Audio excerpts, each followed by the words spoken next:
ओम श्री साई राम। मैं नकुल चंद्र महतो सिजुआ समिति दुगदा बोकारो की ओर से गुरु महोत्सव पर प्रकाश डालने का कोशिश कर रहा हूँ। गुरु का दर्जा भगवान से भी ऊपर है। अखंड मंडलाकारं व्याप्तं येन चराचरं तत्पदं स्थितं येन तस्मै श्री गुरुवे नमः। गुरुर्ब्रह्मा गुरुर्विष्णु गुरुर्देवो महेश्वर गुरुर्साक्षात् परब्रह्म तस्मै श्री गुरुवे नमः। तो गुरु ब्रह्मा गुरु विष्णु गुरु जी सबसे महान, पहले धावो गुरु को फिर धावो भगवान। गुरु शब्द दो अक्षरों के मेल से बना है। पहला है गु और दूसरा है रु। गु का अर्थ होता है अंधकार, अर्थात शिष्यों के अंदर में छुपे हुए अंधकार को बाहर निकालने का काम गु अक्षर से होता है। और रु अक्षर के स्पष्ट होने ही से वो अंधकार दूर हो जाता है और रोशनी में परिणत हो जाता है। इस प्रकार से यदि हम व्याख्यान करें तो स्पष्ट होगा। शिष्यों के अंदर में सोई हुई अंधकार को बाहर निकालकर एक दिव्य ज्योति की ओर, रोशनी की ओर ले जाने का मार्ग गुरु ही करते हैं। गुरु व्यापक है और इनका दर्जा भगवान से भी ऊपर दिया गया है। हम लोग कुछ श्लोक के द्वारा इनका कुछ व्याख्यान सुनेंगे, फिर कथा के द्वारा भी इसको आनंद स्पष्ट करेंगे। तो गुरु ब्रह्मा कैसे हुए, गुरु विष्णु भी हुए तो कैसे हुए, और गुरु महेश्वर जो हुए तो कैसे हुए। बड़ा सुंदर विचार है। तो गुरु ब्रह्मा किस प्रकार से हुए हैं? ब्रह्मा का अर्थ होता है सृष्टिकर्ता, रचयिता। तो रचने का काम ब्रह्मा जी करते हैं। इसी प्रकार से गुरु भी रचना करते हैं, सृष्टि करते हैं। क्या सृष्टि करते हैं? ज्ञानों का उदय, ज्ञान की सृष्टि, ज्ञान के बीज को बोने का काम गुरु करते हैं। किस प्रकार से? यदि किसी जगह खेती करना है तो किसान खेत को खेती करने से पहले उस खेत को किस प्रकार से जोताई करते हैं, अर्थात उसमें जो कंकड़ है और जो पत्थर है उनको पहले निराई करते हैं। उसी प्रकार से कोई भी गुरु किसी शिष्य को ज्ञान देने से पहले उसके अंदर में जो कंकड़ है, अज्ञानता है, उस प्रकार के कूड़ा करकट को बाहर निकाल का काम करता है। तो तब तो बीज बोएंगे। बीज अचानक नहीं बोया जाता है। बीज को बोने के लिए उसके पहले क्या करना पड़ेगा? सीधी सी उसके अंदर में जो कंकड़ है और अवगुण है उसको दूर करना पड़ता है, तब जाकर के उसमें बीज बोया जाएगा। तो गुरु भी किसी शिष्य को ज्ञान रोपण करने के लिए, ज्ञान अर्जन करने के लिए उसके अंदर में जो अज्ञानता है उसको दूर करता है। जिस प्रकार से किसान खेत को जोताई करता है, जोताई करने के बाद मिट्टी को बहुत धुंधर से साफ सुथरा करने के बाद समय आने पर बीजारोपण करते हैं, वैसे ही मौके की तलाश देकर के गुरु शिष्यों के अंदर में बीजारोपण करते हैं। इसके लिए एक श्लोक है, उस श्लोक को भी बड़ा व्यापक है, हमको सुनना होगा कबीर के पंक्तियों से। पहला दाता शिष्य भया, पहला दाता शिष्य भया, तन मन अर्पा शीश, पाछे दाता गुरु भया, नाम दिया बख्शिश। अर्थात गुरु के पास में जाने से पहले शिष्यों को पूर्ण रूप से अपने आप को ढाल देना है कि हम गुरु के सामने जा रहे हैं और पूर्ण रूप से हमें वहाँ सब कुछ प्राप्ति होगा। तो सबसे पहले दाता कौन हुआ? शिष्य हुआ। जब तन मन अर्पण करेंगे तब तो गुरु उसको शाबाशी देंगे और उसका नाम बख्शिश करेंगे, ऊपर उठा देंगे। इस प्रकार से यदि हम चिंतन करें तो गुरु किस प्रकार से बीजारोपण करते हैं, यानी ब्रह्मा के रूप में, रचयिता के रूप में किस प्रकार से उसका बीजारोपण करते हैं, ये हम लोग देखें। दूसरा आ गया गुरु विष्णु। गुरु विष्णु, विष्णु कौन होते हैं? पालन करता। तो एक सृष्टिकर्ता, दूसरे पालन करता। तो सृष्टिकर्ता ब्रह्मा जी हुए, पालन करता कौन हुए? तो पालन करता विष्णु जी हैं। विष्णु जी किस प्रकार से पालन पोषण करते हैं, उसी प्रकार से हमारे ये गुरु जो है वो पालनकर्ता के रूप में भी हैं। तो किस प्रकार से पालनकर्ता के रूप में है? जब बच्चों के अंदर में, शिष्यों के अंदर में ज्ञान का बीज बो देते हैं गुरु, तो बीज को बोने के बाद उनको यूं छोड़ नहीं देते हैं, उसका देख रेख करते रहते हैं। जिस प्रकार माँ पिताजी मिलकर के बच्चों का जो जन्म देते हैं, तो जन्म देने के बाद माँ किस प्रकार से लालन पालन करती है, वैसे ही गुरु शिष्यों के अंदर में बीजारोपण करने के बाद, ज्ञान का बीजारोपण करने के बाद उसका देख रेख करते हैं कि किस तरह से वो ढल रहा है, कैसे वो आगे बढ़ रहा है, कैसे उसको पढ़ना चाहिए, कैसे उसको देखना चाहिए, जीवन में आई भी सब परिस्थितियों को किस प्रकार से वो निपटाता है और आई हुई बाधाओं को कैसे दूर करता है। इन सभी बातों के लिए गुरु उसको क्या करते हैं? विष्णु के रूप में लालन पालन करते हैं। तदुपरांत गुरु महेश्वर भी हैं। तो महेश जो है, शंकर जो है, वो दो रूप में प्रसिद्ध है, एक कल्याणकारी के रूप में और दूसरा है विनाशकारी के रूप में। जब वो थोड़ा सा विग्रह रूप हो जाते हैं, उग्र रूप हो जाते हैं, तो विनाश करने के लिए भी तुल जाते हैं। तो यदि किसी प्रकार में गुरु के अंदर में, शिष्यों के अंदर में अज्ञानता अगर समाप्त नहीं होता है, यदि उसके बाद विपत्तियां के ऊपर विपत्तियां बढ़ते चला जाता है, तो निश्चित रूप से गुरु उनका सर्वनाश भी करते हैं।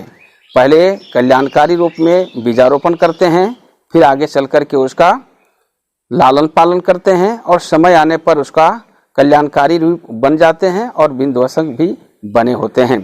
तो हम लोग कुछ प्रसंग के द्वारा भी इसको जानने की कोशिश करेंगे।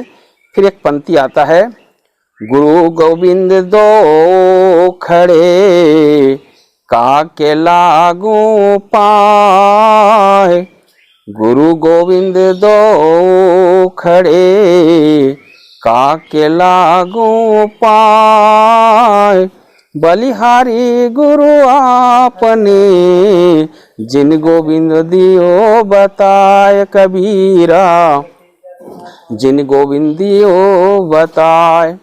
इस पंक्ति के माध्यम से अगर देखेंगे तो गुरु और गोविंद अर्थात भगवान, गुरु और भगवान यदि दोनों एक साथ खड़े हो तो हम किसको सबसे पहले प्रणाम करें, किसको नमन करें, इसकी सीख जो है सो हमारे बलिहारी गुरु जो हैं वो स्वयं हम सबको सीख दे देते हैं, स्वयं बता देते हैं, इशारा करते हैं। अर्थात इस रूप से देखें तो भगवान और गुरु जी दोनों खड़े हैं तो सबसे पहले गुरु को ही नमन किया जाता है, क्योंकि गुरु ना होते तो भगवान के बारे हमको कौन बताता, गुरु के बारे में बताने का काम कौन करते हैं, तो भगवान के बारे में गुरु ही बताते हैं। इस प्रकार से दोनों खड़े हो तो हमें सबसे पहले गुरु को नमन करना चाहिए और गुरु ही हमको इशारा करेंगे कि ये भगवान है। आइए हम लोग कुछ कथा के द्वारा इस गुरु शिष्य की परंपरा को जानने का कोशिश करेंगे। इस संसार में सबसे प्रसिद्ध एक से एक गुरु और एक से एक शिष्य हुए हैं, उसमें से सबसे उत्तम और कोटि के जो शिष्य गुरु की दर्जा है उसमें से गुरु भक्त अरुणी का नाम आता है, गुरु भक्त एकलव्य का भी नाम आता है कि किस तरह से द्रोणाचार्य को अपना मूर्ति बना करके और उनकी अनुपस्थिति में केवल उसके मूर्ति को साक्ष्य रख करके और धनुर्विद्या का शिक्षा ग्रहण किए थे और धनुर्विद्या में अर्जुन से भी उत्तीर्ण और तेज एकलव्य बने। इसके बारे में हम लोग कथा जानते हैं, महाभारत में भी प्रसंग आया है। उसी प्रकार से और एक से एक बढ़ करके है। एक कथा जो है बड़ा सुंदर है, वो है उपमन्यु का। धौम्य ऋषि के आश्रम में बहुत सारे शिष्य अध्ययन कर रहे थे, उसमें से एक उपमन्यु नाम का जो बालक है वो भी उसको पढ़ने के लिए आया था। ऐसे कहा जाता है कि उपमन्यु के जो पिताजी हैं वो प्रकांड विद्वान थे और उस समय पूर्ण रूप से विश्वास किया जाता था और आज भी विश्वास है, विश्वास तो है कि गुरु जो है हमारे सब प्रकार से बच्चों को प्रांगत करेंगे। इसी उद्देश्य से उपमन्यु को धौम्य ऋषि के आश्रम में छोड़ आए थे। धौम्य ऋषि भी अपने पूर्ण मनोयोग के साथ सभी प्रकार के कोशिश करके उपमन्यु को पढ़ाने का भी काम कर रहे हैं। उस समय गुरु आश्रम में क्या होता था, शिष्य को गुरु के आश्रम में रह करके ही अध्ययन करना पड़ता था, अतः समय समय पर गुरु के यहाँ सारे काम को करना पड़ता था। लकड़ी बिनना, गौ माता की सेवा करना, खेती करना, समय समय पर विद्या अध्ययन करना, खेल कूद करना, सारे काम वहाँ रह करके आश्रम में करना पड़ता था। उपमन्यु जो है सो स्वभाव में पेटू था, जिसका हम लोग कह सकते हैं केवल खाने भर का उनका नाता था, इसके अलावा उसका कुछ और था ही नहीं, केवल खाने में ही उसका दिलचस्पी लगा रहता था। गुरुजी जब भी उसको कुछ शिक्षा कराते पढ़ाते तो उसके दिलो दिमाग पर कुछ नहीं अटता था। इस तरह से और जो भाई शिष्य पढ़ते थे वो लोग तुरंत जवाब दे दिया करते थे, लेकिन ये जवाब नहीं दे पाते थे। इसलिए कितने दिन इसके ऊपर में कोशिश किए, लेकिन सारा कोशिश जब वो असफल हुए तब गुरु के मन में आया कि आखिर इस उपमन्यु की विचार किया है, कैसे इस शिक्षा को ग्रहण कर सकते हैं। तब उन्होंने क्या किया, उनको अलग से बता दिया कि तुम्हारे दिमाग में अभी पढ़ाई काम नहीं आ रहा है, तो एक काम करो, तुम्हारा कल से ड्यूटी अलग रहेगा, कल से गौ माता की सेवा करने का काम तुमको करना है, ये पढ़ाई का काम तुम्हारा अभी नहीं है। उपमन्यु बहुत खुश हो गया, चलो इस झंझट से तो बचें। आप उसको गौ माता जो है सो कि गौ को जो लेके चराने जाया करते थे, उस समय गौ माता कुछ चना चवेना जो है सो दे दिया करती थी, उसको अपने झोली में टांग करके ले जाते थे, घर से खा कर जाते थे, और गौ को साथ में बछड़े को भी लेकर जाया करते थे। इसी समय क्या घटना घटी है, बड़ा रोचक घटना है। वो खा के जाता था, लेकिन कितना पेटू स्वभाव का है कि रास्ते में उसको भूख लग जाती, और चना चवेना जो मिलता था उसको भी रास्ते में चट कर जाते। नियम बता दिया था कि समय समय में बछड़े को भी गौ के पास ले जाना, उसको भी दूध पिलाना है। गौ भी चर रही है वहाँ, बछड़े भी साथे हैं, लेकिन अलग उसको रखा जा रहा है। इस तरह से एक सप्ताह हो गया, लेकिन देखा कि उपमन्यु का माने चेहरे पर कोई जो है सो कि परिवर्तन नहीं हुआ। गुरुजी समझ गए कि आखिर क्या बात है। फिर पूछा, उपमन्यु तुम क्या क्या करते हो, हमको खुद के बताओ। उपमन्यु भी बड़ा सत विचार का था बालक, सत्य बोल दिया कि गुरुजी गुरु माता जो हमें चबेना देती है वो रास्ते में ही हम चट कर जाते हैं, और दोपहर के समय जो बछड़े को दूध पिलाने का समय आता है, गाय इतनी दूध देती है कि बछड़ा का पेट भरने के बाद वो दूध जमीन पर जब गिरने लगता है तो हम अपने हथेली से उस दूध को पान कर जाता हूँ। गुरुजी सभे कि जब तक इसके पेट भरने का काम जब तक पूरा नहीं होगा, माने हटेगा नहीं, तब तक ये पढ़ाई पर मन नहीं दे सकता है। जिस प्रकार अभी एक श्लोक पर बताए थे कि किसान किस प्रकार से बीज बोने से पहले खेत का निराई करते हैं, कंकड़ पत्थर तो नहीं है, उसके बाद बीज को रोपण करते हैं, उसी तरह से गुरुजी समझ गए कि इसके अंदर में बहुत सारे कंकड़ पत्थर है। जब तक इस कंकड़ पत्थर को हम नहीं हटाएंगे तब तक ये बीजारोपण इसका ज्ञान का नहीं हो सकता है, विद्या का अर्जन नहीं हो सकता है। गुरुजी तुरंत बहुत प्रांगत थे, बहुत उच्च कोटि के विद्वान थे, वो समझ गए।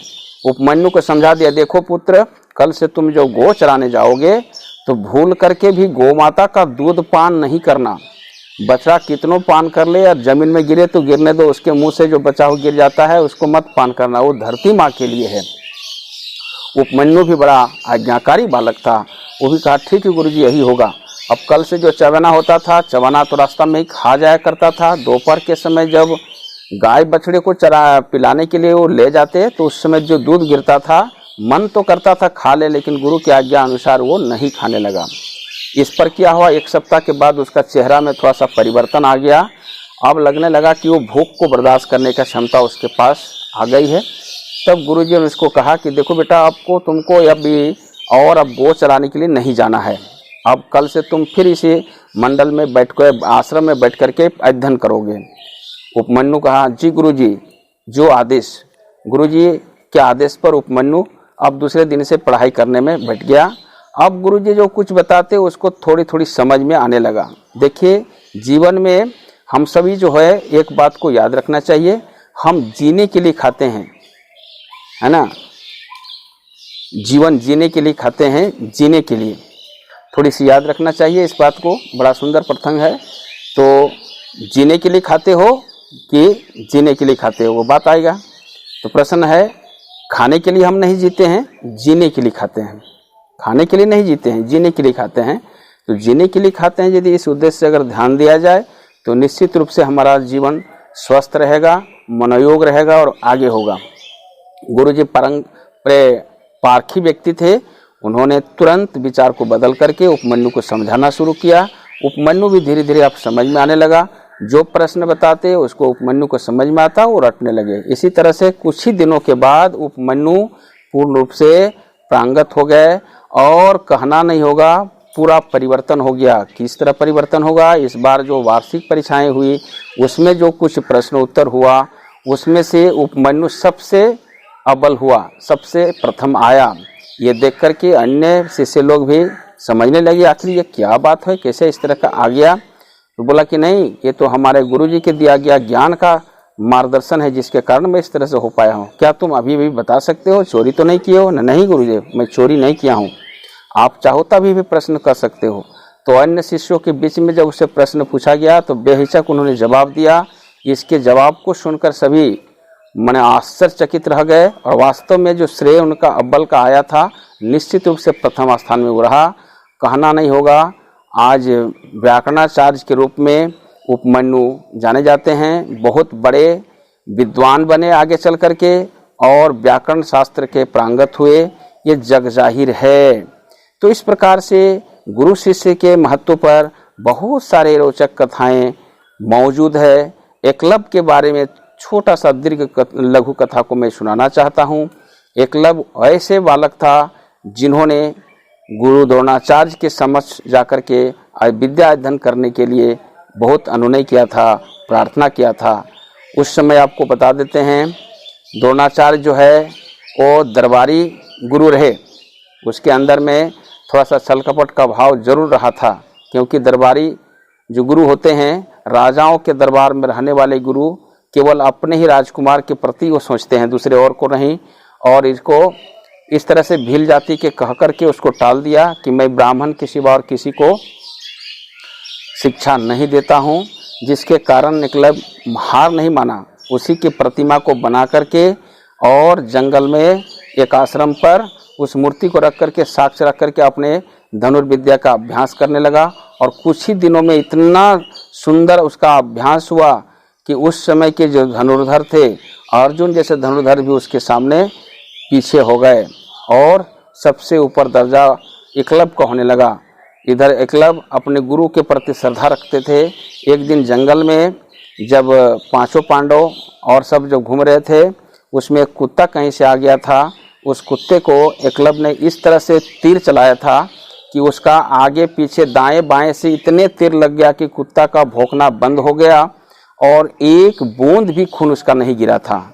वो कुत्ता दौड़ते हुए जब पांडव के शिविर में गया, द्रोणाचार्य के पास पहुंचा, तो ये देखकर सब आश्चर्यचकित हो गए कि इस तरह का कौन होगा, ऐसा तीर किसने चलाया होगा, इस तरह का विद्या कहाँ से सीखा, जो एक बूंद खून नहीं गिरा हो मुंह से और उसका बोलती बंद हो गया हो।